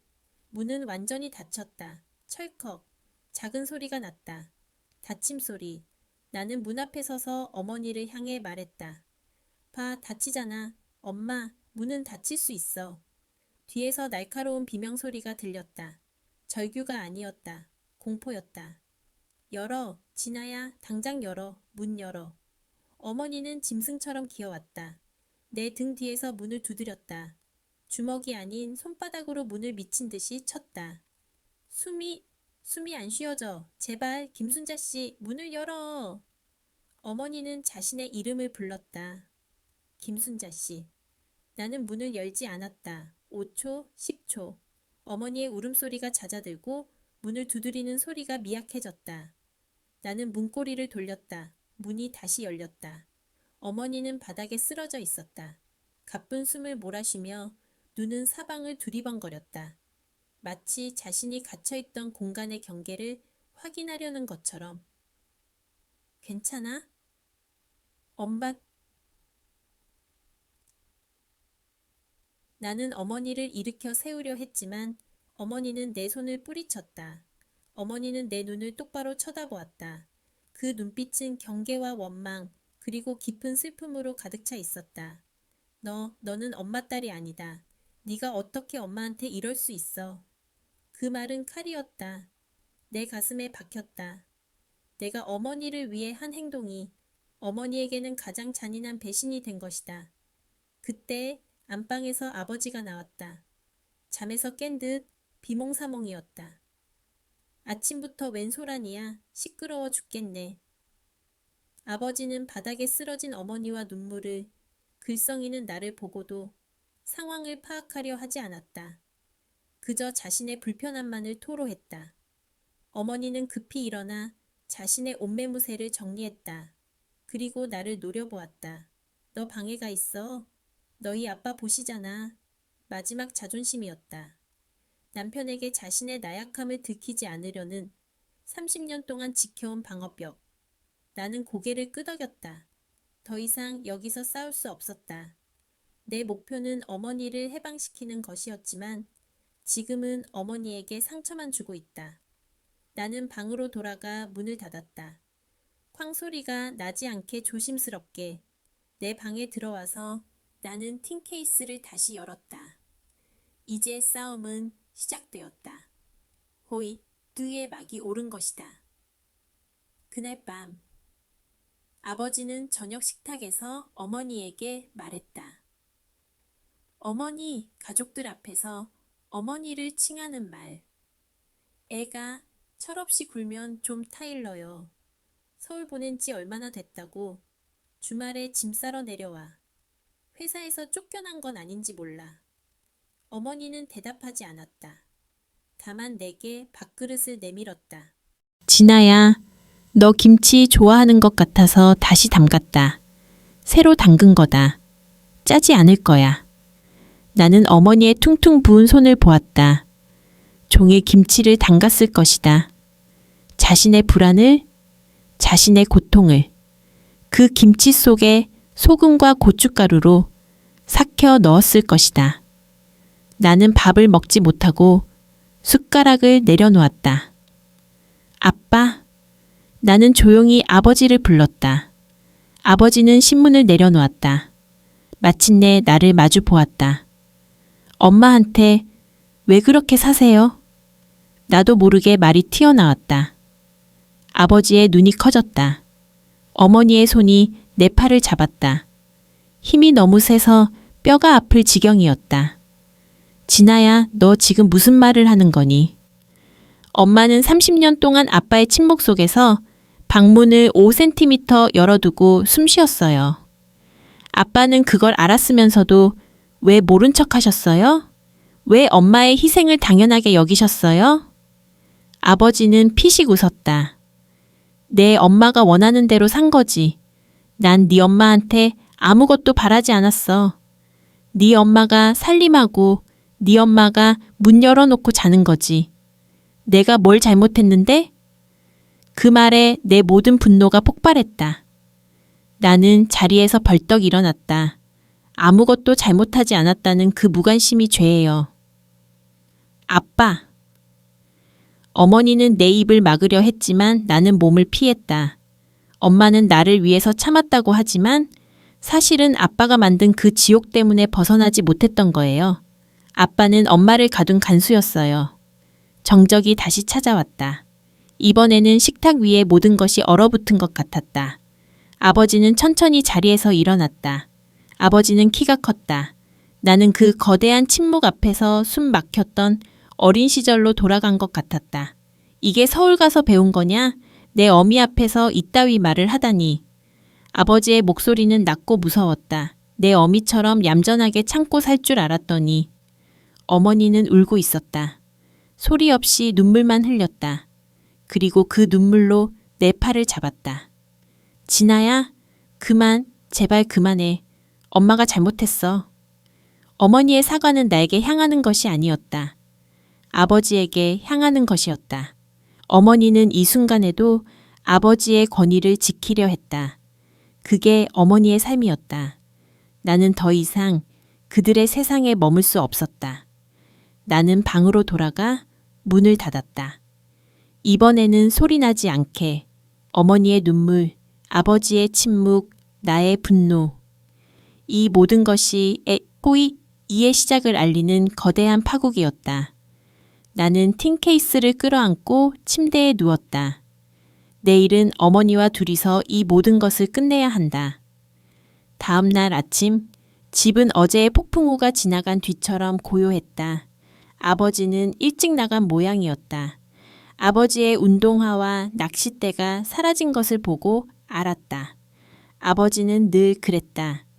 불편한 상황이 닥치면 침묵이나 외면으로 도망쳤다.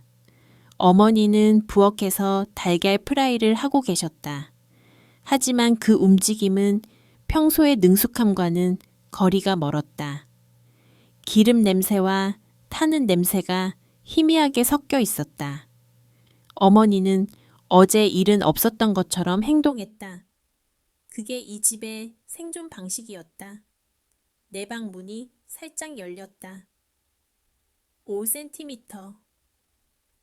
어머니가 살금살금 문을 열고 나를 들여다보는 대신 문 앞에서 멈춰서서 나를 불렀다. 진아야, 일어났니? 속 안 좋지? 엄마가 호박죽 끓였다. 어제 일은 다 잊어버리렴. 어머니는 또다시 잊어버리라고 했다. 지난 30년 동안 이 집에서 일어난 모든 고통과 침묵을 잊으라는 한마디로 봉인해왔다. 나는 침대에서 일어나 어머니를 마주 보았다. 어머니는 내 방 문 앞에 놓인 틴 케이스를 보자마자 눈빛이 흔들렸다. 그 상자는 어제 일의 증거이자 어머니의 죄책감 그 자체였다. 엄마, 나 밥은 괜찮아. 어제 일은 잊을 수 없어. 나는 단호하게 말했다. 어머니는 쟁반을 들고 내 방으로 들어왔다. 죽을 책상 위에 내려놓고 내 머리를 쓰다듬었다. 너희 아빠가 화가 나서 그렇지. 너 서울에서 내려오자마자 소란 피워서 놀라셨을 거야. 엄마도 네가 갑자기 문 닫았을 때 너무 놀랐다. 엄마가 폐쇄공포증 있는 거 알잖니? 어머니는 폐쇄공포증이라는 가장 쉬운 핑계를 다시 들고 나왔다. 나는 그 병이 물리적인 문 때문이 아니라 관계의 폐쇄가 낳은 것임을 알고 있었다. 엄마, 그건 폐쇄공포증이 아니야. 나는 어머니의 손을 잡았다.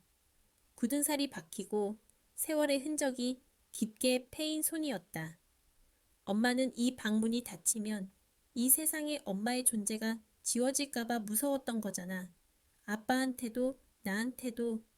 어머니는 눈을 질끈 감았다. 그런 말 하지 마.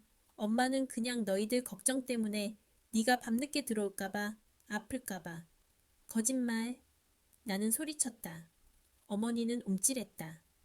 나 어렸을 때도, 내가 아팠을 때도, 그리고 내가 성인이 돼서 떠났을 때도 엄마는 늘 이 편지에 썼잖아. 나는 이제 무엇으로 살아야 할까라고. 엄마의 존재 이유가 나여야만 했던 거잖아. 나는 틴케이스에서 편지 뭉치를 꺼내 어머니의 무릎에 내려놓았다. 어머니는 마치 뜨거운 불덩이라도 만진 것처럼 편지를 밀어냈다. 보지 마. 이젠 정말 다 잊어버린 거야. 다 지난 일이야. 지나긴 뭘 지나. 어제 내가 문 닫았을 때 엄마는 김순자 씨 문 열어 라고 외쳤잖아. 엄마는 이 세상에서 엄마라는 이름 뒤에 숨어버린 김순자를 구하려고 했던 거잖아. 어머니는 주저앉았다. 내 무릎을 잡고 울기 시작했다. 소리가 없었다. 흐느낌도 없었다. 그저 굵은 눈물방울들이 터져나와 내 바지에 젖어들었다. 그 무음의 울음이 내 가슴을 찢었다. 30년 동안 외부에 들키지 않으려 봉인해 두었던 그 슬픔이 터져나온 것이다. 진아야, 제발 그만해. 엄마는 김순자로 사는 법을 몰라. 어머니가 내뱉은 이 한마디는 수백 통의 편지보다 더 무거웠다. 나는 그냥 네 엄마로 살았어. 네 아빠의 아내로 살았어. 그 역할이 사라지면 나는 아무도 아니야. 서울에 가면 너는 네 이름, 이진아으로 살 수 있지만 나는 여기에 남아. 무엇을 해야 해? 누가 나를 김순자라고 불러줄까? 내 아빠도 이제는 나를 그렇게 부르지 않아. 어머니는 고개를 숙이고 자신의 손을 내려다보았다. 쭈글쭈글한 손, 희생으로 얼룩진 손. 이 손으로 네 밥을 해주고 내 옷을 다리고 내 아빠의 짠 김치를 다시 담가주는 것. 그것만이 내가 아직 쓸모있는 존재라는 것을 증명하는 유일한 길이었어. 만약 내가 이혼했다면 나는 너에게 짐이 되었을 거야.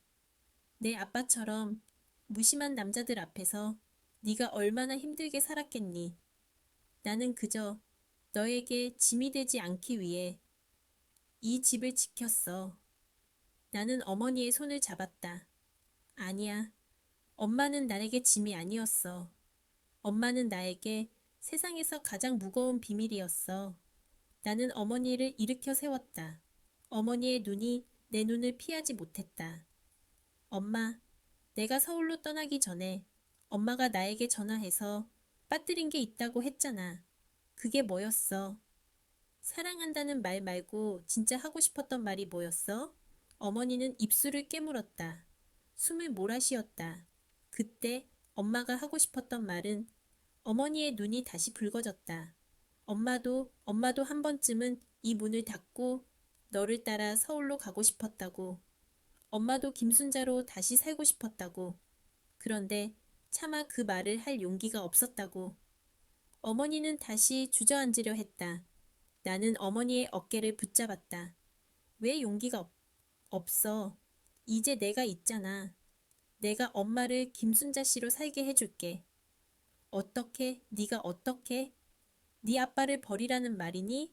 그건 나쁜 짓이다. 아무리 그래도 네 아빠인데.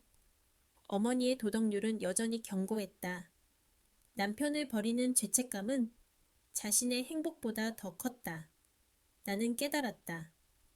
어머니를 이혼이라는 극한 상황으로 몰아넣는 것은 어머니에게 또 다른 형태의 폭력이 될 것이다. 어머니는 스스로 이 족쇄를 끊어야 한다. 하지만 나는 그 쇠사슬을 쥐고 있는 또 다른 사람을 처리해야 했다. 바로 아버지였다. 나는 틴 케이스를 닫았다. 어머니의 눈앞에서 알았어, 엄마. 이 상자는 내가 가져갈게. 그리고 어제 일은 나도 잊을게. 어머니는 안도하는 표정이었다. 하지만 나는 덧붙였다. 하지만 나는 이 집에 다시 살 수는 없어. 내가 떠나기 전에 엄마는 아빠와 이 집의 문을 정리해야 해. 엄마의 5cm 틈새는 이제 내가 아니라 아빠를 향해야 해.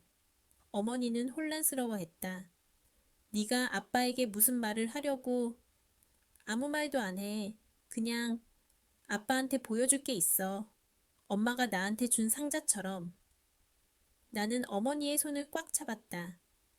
김순자 씨, 이제 더 이상 숨 쉬는 것을 두려워하지 마. 내가 엄마의 방패가 되어줄게. 딱 한 번만 나를 믿어줘. 어머니는 아무 말도 하지 못했다.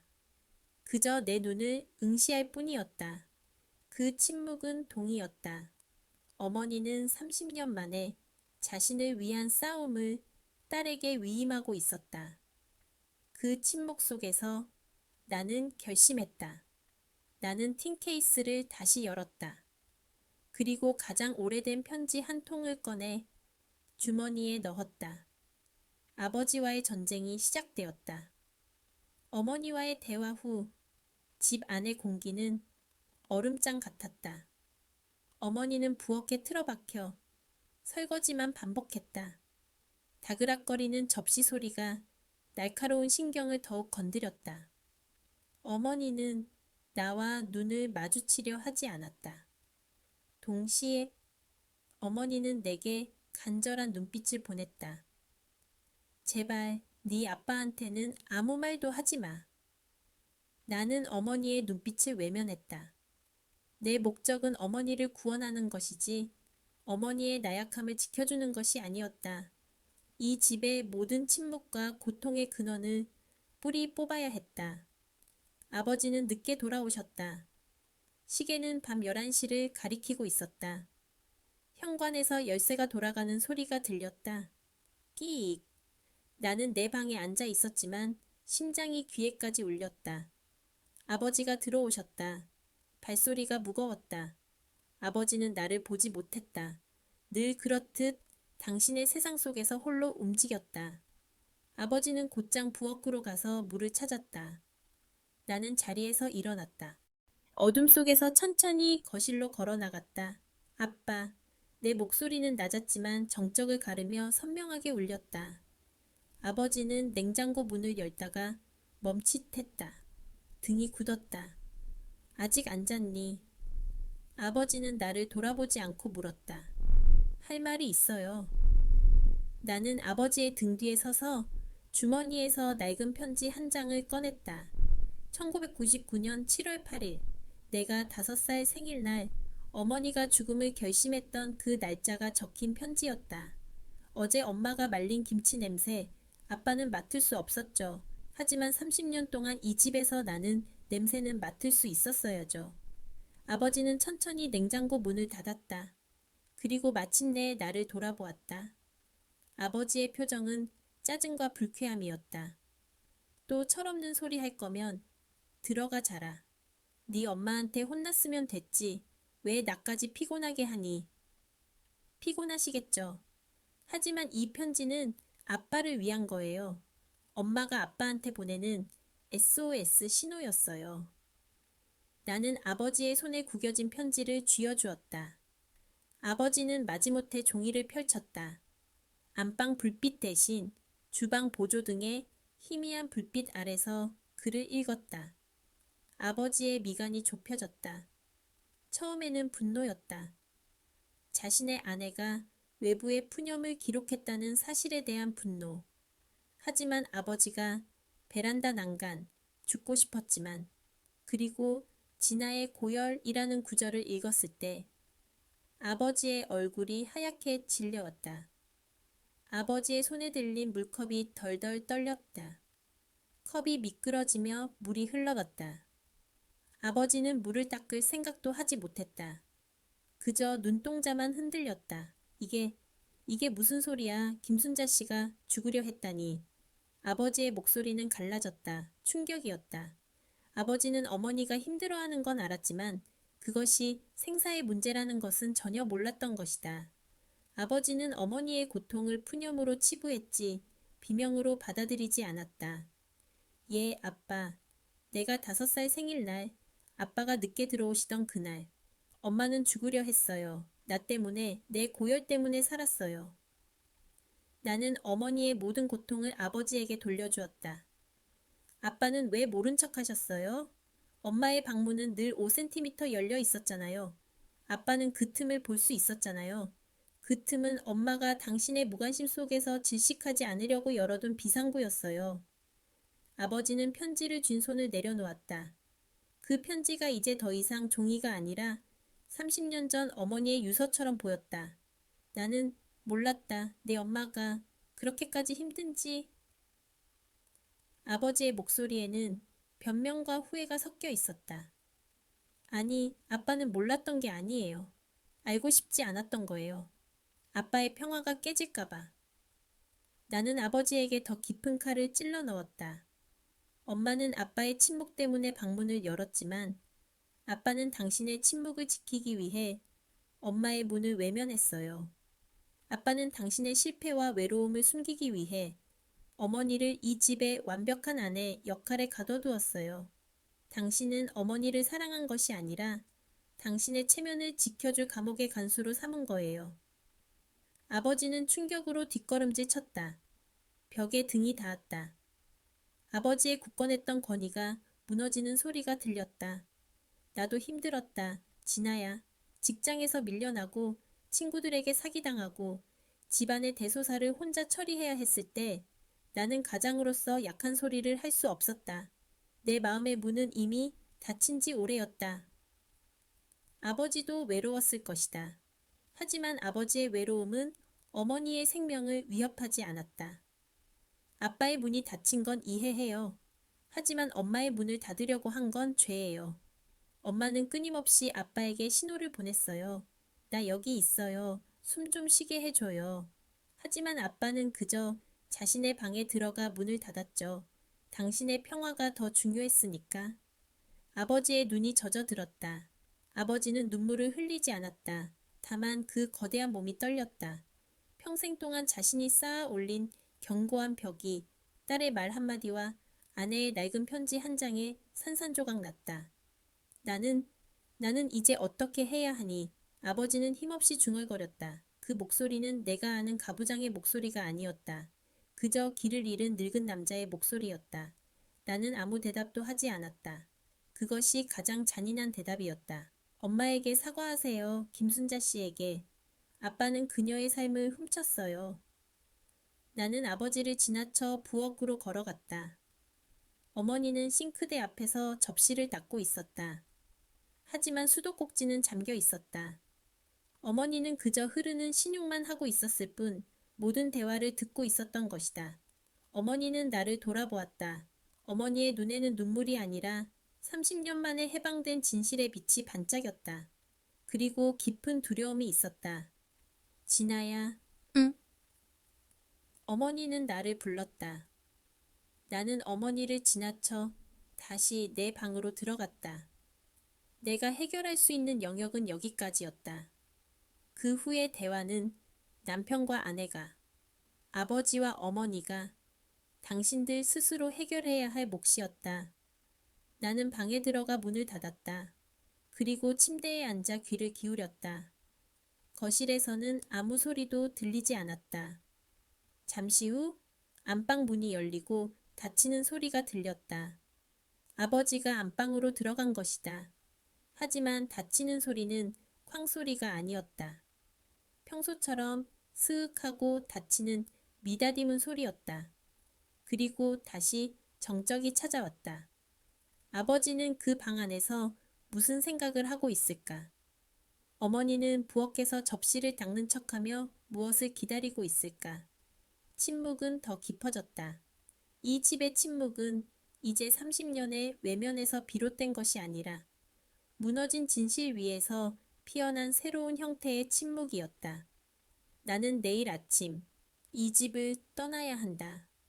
하지만 나는 더 이상 도망자가 아니었다. 나는 어머니의 문을 열어주고 아버지의 벽을 부수고 온 해방군이었다.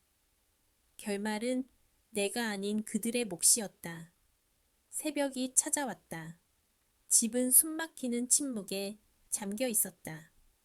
어제 아버지와의 대화는 폭탄이 터진 것과 같았다. 파편은 사방에 튀었고 그 충격은 아직 가라앉지 않았다. 아버지는 안방에서 나오지 않고 계셨다. 그 침묵은 분노라기보다는 30년의 외면이 가져온 충격과 절망이었다. 나는 조용히 짐을 쌌다. 내가 떠나야 할 시간이었다. 이때 내 방 문이 조심스럽게 두드려졌다. 진아야, 고는 어머니의 목소리였다. 나는 문을 열었다.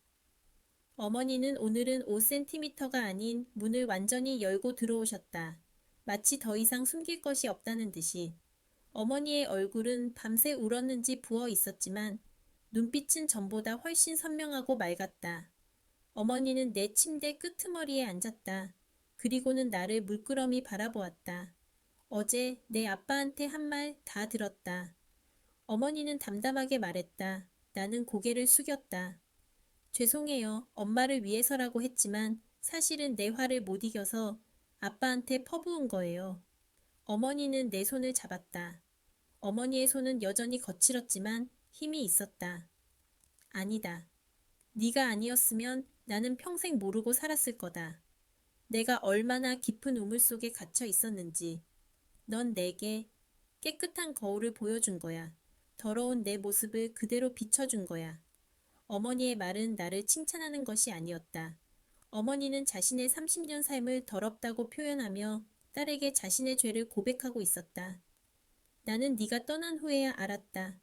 내가 엄마라는 이름을 얼마나 무겁게 짊어지고 살았는지. 나는 너를 핑계 삼았지. 너 없이는 내가 김순자로 살 수 없을까봐. 김순자는 너무 초라해서. 어머니의 눈가에 다시 눈물이 고였다. 나는 너에게 짐이 되지 않으려고 문을 열었지만 사실은 너를 붙잡아두는 쇠사슬을 내가 직접 만들고 있었던 거야. 나는 어머니의 손을 꽉 잡았다. 아니야, 아니야, 엄마. 엄마는 그저 살기 위해 최선을 다했을 뿐이야. 이제 그만하면 됐어. 엄마는 이제 김순자 씨로 살아도 돼. 나 때문에, 아빠 때문에, 이 집 때문에 살지 않아도 돼. 그 모든 짐을 내려놔도 돼. 짐을 내려놓으면 나는 무엇을 해야 할까? 이 집은 너무 조용해. 어머니는 여전히 두려워했다. 30년간의 역할 상실 공포. 엄마에게는 이 편지들이 있잖아. 이건 엄마의 역사야. 이제 엄마가 이 역사를 다시 써야 해. 엄마가 원하는 결말로. 나는 틴 케이스를 내 방 책상 위에 놓았다. 이제 이 상자는 내 짐이 아니라 어머니의 숙제였다. 어머니는 잠시 침묵했다. 그리고 천천히 자리에서 일어섰다. 어머니는 복도를 지나 거실로 걸어갔다. 나는 어머니의 뒤를 따랐다. 거실 벽에는 커다란 결혼사진 액자가 걸려 있었다. 빛바랜 사진 속의 어머니는 앳되고 수줍은 미소를 짓고 있었다. 그 옆에는 내가 어릴 때 그린 가족 그림이 덕지덕지 붙어 있었다. 우리 가족은 행복해요 라고 삐뚤빼뚤 쓰여 있던 그림. 어머니는 그 거대한 결혼사진 액자 앞에 섰다. 그리고는 양손으로 액자를 잡고 조심스럽게 내렸다. 액자는 생각보다 무거웠다. 어머니는 그 액자를 거실 바닥에 내려놓더니 내 어릴 적 그림들을 떼어냈다. 그리고 그 액자를 들고 창고 문을 열었다. 이건 이제 여기가 있어야지. 어머니는 그 액자를 창고 깊숙한 구석에 먼지 쌓인 이불들 뒤로 밀어 넣었다. 그 액자를 창고에 넣는 어머니의 뒷모습이 왠지 모르게 홀가분해 보였다. 어머니가 창고에서 나왔을 때 어머니는 다시 나를 바라보았다. 진아야. 응, 엄마. 엄마, 운전면허를 다시 따볼까 해. 젊었을 때 따긴 했는데 장롱면허였거든. 내 눈이 커졌다. 운전면허. 어머니의 삶에서 가장 멀었던 독립적인 이동수단. 네가 그랬지. 김순자 씨로 살라고. 김순자는 여행을 좋아했어. 혼자 여행을 갈 거야. 아무도 나를 엄마라고 아내라고 부르지 않는 곳으로. 어머니의 목소리는 떨렸지만 결심이 담겨 있었다. 이것은 이혼 통보보다 더 강력한 선언이었다. 어머니는 자신을 되찾기 위한 첫걸음을 내디딘 것이다. 나를 붙잡아 두었던 5cm의 틈을 이제 내 발로 걸어 나갈 거야. 나는 눈물이 핑 돌았다. 나는 어머니에게 다가가 어머니를 힘껏 껴안았다. 어머니의 냄새, 어머니의 온기. 30년 만에 어머니는 처음으로 나를 짐이 아닌 딸로서 안아주는 것 같았다. 잘했어, 엄마. 정말 잘했어. 나는 어머니에게 마지막 당부를 했다. 그리고 안방 문은 닫아. 오늘은 닫고 주무세요. 닫힌 문 앞에서 무서워하지 마. 엄마는 이제 혼자가 아니야. 내가 서울에서 엄마를 지켜볼게. 어머니는 고개를 끄덕였다. 그래, 닫고 잘게. 닫힌 문 안에서 나만의 김순자를 찾아볼게. 나는 캐리어를 끌고 현관으로 향했다. 어머니는 나를 따라 나오셨다. 짐은 다 챙겼니? 떡은? 어머니는 여전히 엄마였다. 하지만 그 목소리에는 압박 대신 따뜻한 관심만이 담겨 있었다. 응, 다 챙겼어. 떡은 내가 기차에서 먹을게. 나는 현관문을 열었다. 떠나기 직전 나는 뒤돌아 어머니를 보았다. 어머니는 현관에 서서 미소를 짓고 있었다. 그 미소는 30년 동안 내가 보지 못했던 어머니 본연의 밝은 미소였다. 진아야, 잘 가. 서울 가서도 너도 내 인생 살아. 엄마는 이제 엄마 인생 살 거야. 나는 고개를 끄덕였다. 그리고 현관문을 닫았다. 문이 닫히는 소리가 났다. 나는 밖에서 그 낡은 아파트 현관문을 바라보았다. 더 이상 문틈으로 새어나오는 빛은 없었다. 아니, 이제는 빛이 새어나오지 않아도 괜찮다. 어머니는 이제 문을 닫아도 그 빛을 자신의 마음속에서 찾을 수 있을 것이다. 나는 해방감과 희망을 동시에 느끼며 발걸음을 옮겼다. 서울로 돌아가는 KTX는 이제 도피의 기차가 아니었다. 새로운 삶을 시작하는 딸과 새로운 삶을 시작할 어머니를 이어주는 끈이었다. 서울로 돌아온 후 나는 낯선 해방감을 느꼈다. 며칠 전 KTX를 탈 때의 죄책감은 사라지고 대신 단단한 희망이 그 자리를 채웠다. 오피스텔 창밖으로 보이는 서울의 야경은 이제 나에게 경쟁이 아닌 가능성으로 다가왔다. 나는 더 이상 어머니의 짐을 짊어진 죄인이 아니었다. 이제 나는 나의 삶을 사는 동시에 어머니의 새로운 시작을 응원하는 딸이었다. 새 직장 생활은 순조로웠다. 나는 일에 집중했지만 매일 밤 어머니에게 전화를 걸었다. 이전과 달리 전화는 더 이상 잘 지내냐는 짧은 안부나 어머니의 끝없는 걱정으로 채워지지 않았다.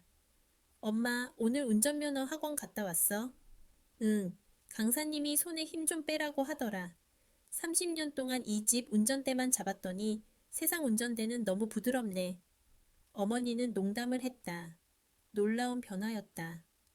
어머니의 목소리에는 생기가 넘쳤다. 떨림 대신 자신감이 배어 있었다. 운전면허 학원에서 만난 사람들의 이야기도 하셨다. 젊은 학생들, 퇴직 후 도전하는 노부부 이야기. 그 모든 이야기가 어머니에게는 새로운 세상의 언어였다. 나는 아버지에 대해 조심스럽게 물었다. 아빠는 어때? 아빠? 아빠는 뭐, 똑같지. 낚시하러 나가셨어. 어제는 낚시잡지 들고 혼자 중얼거리더라. 이제 누가 김치를 담가주냐고. 어머니는 픽 웃었다. 과거 같았으면 어머니는 그 말에 상처받아 다시 김치를 담갔을 것이다. 하지만 이제는 달랐다. 그래서 뭐라고 했어? 내가 물었다. 김치찌개는 끓여줄 수 있지만 김치는 이제 각자 해결합시다 했지. 그랬더니 아무 말 안 하시더라. 나는 전화기 너머로 웃음을 참지 못했다. 어머니는 아버지와의 관계에서 벽을 부수는 대신 경계를 세우는 법을 배우고 있었다. 그것은 수동적인 희생이 아닌 능동적인 독립이었다. 어느 날 저녁, 어머니는 내게 사진 한 장을 보냈다. 휴대폰 메신저 알림이 울렸다. 사진을 열어본 나는 숨을 멈췄다. 사진 속에는 텅 빈 거실 벽이 보였다. 30년 동안 걸려있던 거대한 결혼사진 액자가 사라진 자리였다. 벽지 색깔이 미세하게 달랐다. 어머니는 그 빈 공간을 흰색 페인트로 칠하고 있었다. 어머니의 뒷모습은 페인트가 묻은 작업복 차림이었는데 마치 예술가가 자신의 캔버스를 새롭게 준비하는 모습 같았다. 사진과 함께 짧은 메시지가 왔다. 진아야, 이 낡은 벽, 이제 깨끗하게 다시 칠할 거야. 내 방 문에 걸려있던 그림도 내가 떼었어. 이제 그 방 문은 내 거다. 엄마도 엄마 방 벽을 칠할 거야. 운전 연습하는 거보다 이게 더 어렵네. 김순자. 나는 김순자라는 이름에 눈을 떼지 못했다. 어머니는 여전히 엄마로 내게 메시지를 보냈지만 서명은 김순자였다. 어머니는 자신의 정체성을 되찾기 위한 고독한 투쟁을 이어가고 있었다. 이 싸움은 30년 전 낡은 틴케이스에 갇혀있던 순자가 이제 세상 밖으로 걸어 나오는 과정이었다. 나는 답장했다. 엄마가 아니라 김순자 씨, 정말 멋져요. 흰 벽에 뭘 걸 거예요. 엄마의 새로운 면허증이라도 걸어야겠네. 어머니에게서 바로 답장이 왔다. 웃기는 소리. 나중에 네가 서울에서 성공해서 번 돈으로 사준 예쁜 풍경화라도 걸어야지. 네 아빠는 아직도 창고 근처도 안 와. 액자가 없어진 것도 모르는 눈치야. 나는 씁쓸하게 웃었다. 아버지는 여전히 외면이라는 갑옷을 입고 있었다. 하지만 어머니는 더 이상 그 갑옷 때문에 상처받지 않았다. 아버지의 외면은 이제 어머니의 성장이 되었다. 아버지가 외면할수록 어머니는 자신의 벽을 더 견고하게, 더 아름답게 칠해나갔다. 며칠 후 나는 어머니의 인스타그램 계정을 발견했다. 어머니는 한 번도 SNS를 해본 적이 없었다. 계정 이름은 썬자 125955였다. 첫 게시물은 어머니가 운전면허 학원에서 찍은 구형 엑셀 차량의 핸들 사진이었다. 캡션은 짧았다. 시작. 고이다오. 그리고 두 번째 게시물은 집 근처 작은 공방에서 찍은 도자기 사진이었다. 어머니는 도자기를 만드시는 모습이었다. 30년 만에 내 손으로 사오 30남 방도이타이 고칭밍. 나는 어머니의 게시물에 좋아요를 누르고 댓글을 달았다. 김순자 작가님 응원합니다. 탁기야 김순자 초농홈에. 어머니는 바로 나에게 전화를 걸었다. 진아야, 너 그거 봤니? 내 친구가 나보고 작가래. 내가 뭘 해야 할지 몰라서 그냥 손이 가는 대로 해봤다. 아무거나 하세요, 엄마. 엄마가 하고 싶은 거 김치만 안 담그면 돼. 걱정 마라. 당분간은 김치 냄새도 맡기 싫다. 너희 아빠는 이제 알아서 시켜 먹으라고 했지. 어머니는 정말로 달라졌다. 틴케이스 속의 편지는 이제 더 이상 고통의 기록이 아니었다.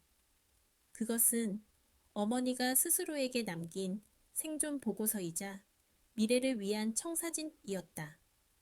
나는 틴케이스를 다시 열어보지 않았다. 이제 그것은 내 숙제가 아니라 어머니가 스스로에게 보낸 약속의 증거였다. 나의 서울 생활은 안정되었다. 그러나 나는 여전히 불안했다. 아버지는 과연 변할까? 아니, 아버지가 어머니의 변화를 인정하고 받아들일 수 있을까? 이 집의 가장 거대한 벽은 아버지의 마음속에 남아 있었다. 서울로 돌아온 지 한 달이 지났다. 어머니의 삶은 새로운 규칙으로 가득 찼다. 월요일, 수요일은 운전면허 학원, 화요일, 목요일은 도자기 공방. 어머니가 집을 비우는 시간이 늘어났고 그 빈자리는 아버지에게 고스란히 남겨졌다. 아버지의 평화는 사실 어머니의 그림자가 만들어낸 고통스러운 고독이었다. 어느 날 저녁 아버지가 나에게 전화를 걸었다.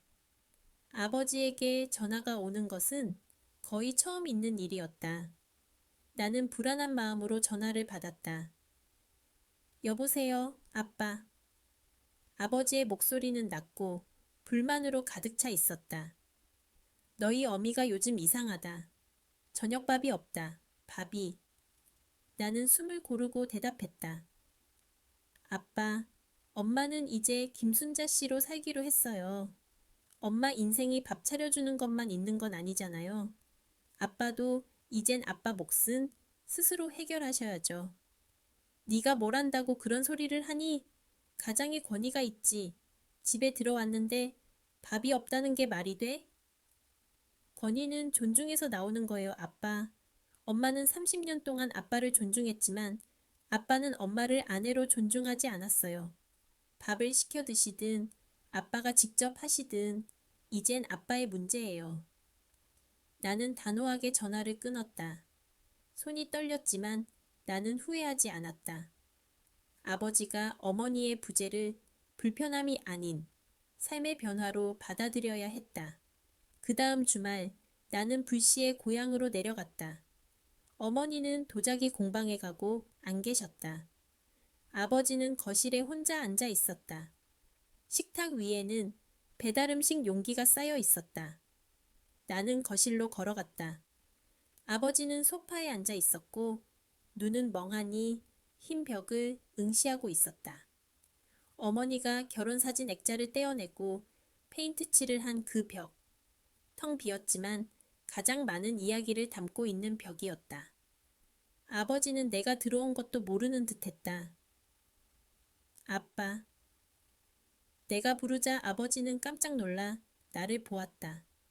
아버지의 눈가에는 주름이 더 깊어졌고 무언가에 지쳐 보였다. 넌 웬일이냐? 언제 왔니? 방금 왔어요? 엄마는요? 공방인가 도자기인가 뭔가 하러 갔다. 요즘 집에 발도 안 붙인다. 네가 아주 내 어미를 망쳐놨어. 아버지의 목소리에는 원망이 서려 있었다. 나는 대답하지 않고 아버지 앞에 털썩 앉았다. 아빠, 엄마가 아빠를 망친 게 아니라 엄마가 아빠의 눈을 뜨게 해준 거예요. 아빠가 30년 동안 덮고 살았던 진실을. 아버지는 다시 흰 벽을 바라보았다. 그리고는 조용히 입을 열었다. 내가 네 어미의 틴케이스를 봤다. 나는 심장이 내려앉는 기분이었다. 언제요? 내 어미방 서랍장에 있더라. 네가 그렇게 난리치고 간 뒤에. 나도 궁금해서. 아버지는 고개를 숙였다. 다 읽었다. 내가 보았던 것보다, 내가 생각했던 것보다 더 지옥이었더구나. 나는 숨을 쉴 수 없었다. 아버지가 스스로 그 고통의 기록을 읽었다니. 아빠는 왜 그때 문을 열어주지 않았을까? 내 어미가 베란다 난간에 섰던 그날 내가 조금만 일찍 들어왔더라면. 아버지의 목소리는 떨렸다. 후회와 자책이었다. 아빠는 왜 엄마한테 힘들다는 말 한마디도 하지 못했을까? 나는 왜 내 고통을 숨기고 네 어미의 고통을 외면했을까? 나는 눈물을 참으며 아버지에게 말했다. 아빠는 남자가 약한 모습을 보이면 안 된다고 생각했잖아요. 아빠의 침묵은 아빠 자신을 지키는 갑옷이었죠. 하지만 그 갑옷 때문에 엄마는 벽에 갇혔어요. 엄마가 가장 무서워했던 건 아빠가 아니라 아무도 없는 침묵이었어요. 아버지는 천천히 고개를 들었다. 아버지의 눈에는 미안함과 더불어 30년 만에 처음으로 자신을 용서받고 싶다는 갈망이 보였다. 나는 내 어미의 그 5cm 틈이 나를 향한 원망의 틈이라고 생각했다. 나를 감시하는 거라고. 아니요, 아빠. 그건 SOS 신호였어요. 그리고 엄마는 아빠가 그 신호를 무시할 때마다 나는 너에게 짐이 되지 않기 위해 살고 있다는 핑계를 스스로 만들어냈어요. 엄마는 나 때문에 살았다고 하지만 사실은 그 역할이 없으면 자신이 무너질까봐 두려워했던 거예요. 아버지는 깊은 한숨을 내쉬었다. 그래, 이제 알겠다. 김순자 씨는 내게서 벗어나고 싶었던 것이 아니라 내게 인정받고 싶었던 거였구나. 자신의 존재를. 그때 현관문이 열렸다. 어머니가 들어오셨다. 도자기 공방에서 돌아온 참이었다. 옷에는 흙과 유약 얼룩이 묻어 있었다. 어머니는 현관에 서서 우리를 바라보았다. 아버지와 내가 거실에 나란히 앉아 진지하게 대화하는 모습은 30년 동안 이 집에서 볼 수 없었던 풍경이었다. 어머니는 잠시 망설이더니 신발을 벗고 들어왔다. 아버지가 어머니를 보았다. 아버지는 소파에서 일어섰다. 그리고 아버지는 어머니에게 걸어갔다. 아버지의 발걸음은 더 이상 권위적인 가장의 그것이 아니었다. 김순자 씨. 아버지가 어머니의 이름을 불렀다. 결혼 후 가족들 앞에서는 어머니를 어머니라고만 불렀던 아버지가 30년 만에 어머니의 이름을 부른 것이다. 어머니는 놀라 도자기가 든 가방을 내려놓았다. 오늘 도자기는 잘 됐나? 아버지가 물었다. 어머니는 잠시 멍하니 아버지를 바라보더니 눈물을 글썽이며 대답했다. 응, 잘 됐어요. 화병을 만들었어요. 이 흰 벽에 걸려고. 아버지의 표정이 부드러워졌다. 아버지는 어머니의 흙 묻은 손을 잡지는 않았지만 눈빛으로 존중을 보냈다. 그래, 이제 네가 하고 싶은 대로 해. 나는 내 몫을 알아서 할 테니. 아버지는 어머니를 지나쳐 다시 흰 벽 앞으로 걸어갔다. 아버지의 시선이 벽의 한 구석, 어머니가 액자를 떼어낼 때 미처 떼어내지 못한 삐뚤빼뚤한 내 어린 시절 그림, 우리 가족은 행복해요에 꽂혔다. 아버지는 조용히 그 그림을 떼어냈다. 30년 동안 그들의 불행한 현실을 외면하게 했던 가장 얇고 가장 강력한 환상이었다. 아버지는 그 그림을 들고 쓰레기통에 넣었다. 그것은 아버지의 최종적인 인정이었다. 우리 가족은 이제 다시 시작해야 한다. 거짓된 행복은 끝났다. 나는 그 광경을 바라보며 깊은 안도감을 느꼈다. 어머니는 울고 있었지만 슬픔의 눈물이 아니었다. 그것은 해방과 감사, 그리고 희망의 눈물이었다. 이제 이 집에는 더 이상 5cm의 틈이 없었다. 문은 완전히 닫힐 수도 완전히 열릴 수도 있었다. 선택은 그들의 몫이었다. 나는 조용히 짐을 챙겨 서울로 돌아왔다. 이번 여행은 완벽한 결말이었다. 서울로 돌아온 후 6개월이 또 조용히 흘러갔다. 서울에서의 나의 삶은 예전보다 훨씬 가볍고 자유로워졌다. 매주 불안했던 아버지의 전화도 집안 사정을 걱정하던 어머니의 문자도 이젠 없었다. 대신 어머니는 가끔 자신이 공방에서 구워낸 도자기 작품 사진을 보내왔다. 솜씨는 서툴렀지만 그 흙 인형들은 지금의 어머니처럼 밝게 웃고 있었다. 나의 부모님은 그들 각자의 틈을 찾아냈다. 어머니 김순자는 더 이상 엄마나 아내가 아니었다. 그녀는 운전을 배우고 도자기를 만들며 자신의 식사를 스스로 결정하는 한 명의 여자였다. 아버지는 더 이상 저녁 식사가 차려져 있지 않다고 불평하지 않았다. 그는 배달 음식을 시켜 먹다가 점차 마지못해 간단한 요리를 직접 해보기 시작했다. 어느 날 전화했을 때 어머니가 내게 말했다. 어제 내 아빠가 된장찌개를 끓였는데 정말 끔찍했단다. 걸레밥 물 같았어. 그런데 그걸 또 자랑스러워 하더라. 어머니의 목소리에는 더 이상 쓰라림이 없었고 그저 잔잔한 웃음만이 섞여 있었다. 30년 만에 나는 어머니의 목소리에서 진정한 평화를 들을 수 있었다. 어머니는 더 이상 타인이 정해준 역할에 갇혀 있지 않았고 아버지 또한 거짓된 권위라는 갑옷 속에 갇혀 있지 않았다. 서울 내 작업실에 오후 햇살이 비추던 어느 날 나는 문득 깨달았다. 어머니가 가져가라고 했던 그 틴 케이스를 나는 더 이상 만지지 않았다. 그 캔은 이제 내 손을 떠나 부모님 댁에 있는 텅 빈 하얀 벽처럼 느껴졌다. 벽에 걸려 있던 행복한 우리 가족 그림을 아버지가 떼어낸 것처럼 내 마음속에 붙어 있던 환상 또한 떼어내졌다. 나는 더 이상 그 5cm의 틈을 통해 부모님을 감시하거나 그들의 불행을 나의 짐으로 삼을 필요가 없었다. 나의 틈에 대한 집착은 사라졌다. 나는 늘 부모님의 사이를 메꾸는 사람, 무너진 두 언덕을 잇는 다리가 되려고 애썼다는 것을 깨달았다.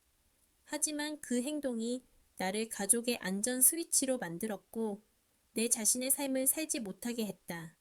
나는 방문 틈에 너무 집착했지만 가장 큰 틈은 각자의 마음속에 있는 공허함이었다.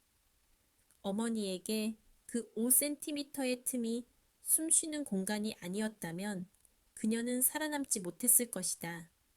아버지에게 흰 벽을 마주하는 시간이 없었다면 그는 진실을 받아들이지 못했을 것이다. 그리고 내게 그 틴 케이스가 없었다면 나는 그들을 대면할 용기를 내지 못했을 것이다. 그 틈은 도피를 위한 길이 아니라 제자리로 돌아오기 위한 길이었다. 며칠 뒤 어머니가 운전면허를 딴 이후 처음으로 직접 운전하여 서울까지 오셨다. 어머니는 선물이라며 작은 도자기 화병을 들고 왔다. 이거 내 아빠랑 같이 걸어두려고 만든 건데 내 방에 더 잘 어울릴 것 같아서. 화병은 완벽하지 않았다. 표면이 약간 울퉁불퉁했고 유약이 뭉친 곳도 있었다. 하지만 그 불완전함이 나에게는 가장 아름다웠다. 엄마, 아빠는요? 내가 물었다. 내 아빠, 요즘 마당에 텃밭을 만든다고 삽질을 한다. 진작 좀 움직일 것이지. 허리가 아프다고 난리다. 어머니의 목소리에는 불만 대신 웃음기가 섞여 있었다. 그것은 평화였다. 5cm의 틈이 메워지고 그 자리에 새로운 공간, 새로운 삶이 시작된 것이다. 그 틈은 이제 고통의 상징이 아닌 시작의 공간이 되었다. 나는 그 화병을 내 작업대 위에 올려놓았다. 텅 비어있던 캔버스처럼 이제 내 인생도 무엇이든 그릴 수 있는 자유로운 공간이 되었다. 부모님의 이야기는 끝났고 이제 나의 이야기가 시작되었다. 나는 조용히 틴 케이스를 깊은 수납장에 넣어두었다. 나는 그것을 태우거나 버릴 필요가 없었다. 나는 이미 그 모든 기억을 내 안으로 삼키고 그것을 힘으로 만들었기 때문이다. 나는 이제 이해했다. 5cm의 틈은 사랑의 사라짐이 아니라 각자가 다시 태어날 수 있는 필수적인 공간이었다. 나는 창밖으로 지는 해를 바라보았다. 부모님이 내게 준 가장 큰 선물은 완벽한 행복이 아니라 인생의 문을 활짝 열고 어떤 공허함도 두려워하지 않고 밖으로 걸어 나갈 수 있는 용기였다. 이제 나는 더 이상 틈을 찾지 않는다. 나는 문을 찾을 것이다. 문은 닫힐 수도 열릴 수도 있지만 가장 중요한 것은 손잡이가 있다는 것이다. 그리고 나, 이진아는 그 손잡이를 잡을 것이다.